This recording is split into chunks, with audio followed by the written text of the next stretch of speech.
The Targaryens, blood of the dragon and the last of old Valyria, were loved by their subjects and admired far and wide as the greatest dynasty in the history of the Western world. But the peace and prosperity of nearly 3 centuries of Targaryen rule was shattered by the usurper, Robert Baratheon, and his band of traitors. House Baratheon owed its very existence to the Targaryens. Was it not Aegon the Dragon himself who elevated the bastard Orys Baratheon in the War of Conquest? And what of the Starks, the Lannisters, the Aarons of the Vale?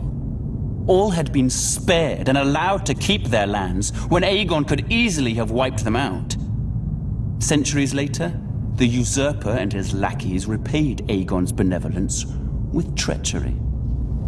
There are some who dare to claim Robert and his allies had reason to rebel.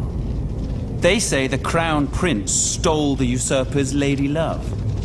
They say my father, King Aerys, murdered Rickard Stark and his son without just cause. Whether these charges are true or not, it doesn't matter. The dragon answers to no one. Aerys' good name has been besmirched in the years since the rebellion. He's been called a dangerous madman, a monster, a tyrant that brought his tragic end upon himself. Lies! My father was a victim of weaklings in his council, lackwits who failed him in his hour of need and let the rebellion spin out of control.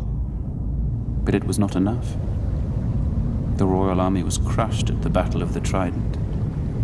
It was there the valiant Rhaegar met Robert in single combat, but the gods betrayed him, and he perished by the usurper's hand.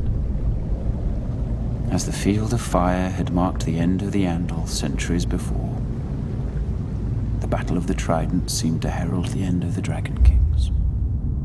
When word reached the capital of my brother Rhaegar's death, my father Aerys moved to protect me, as I was the surviving heir to the throne. He sent me to the island fortress of Dragonstone, along with my mother, Queen Rhaela, who was great with child. But as my father, my king, Aerys Targaryen, prepared to defend his throne to the bitter end, little did he know of the horrors and betrayals that awaited him and our family.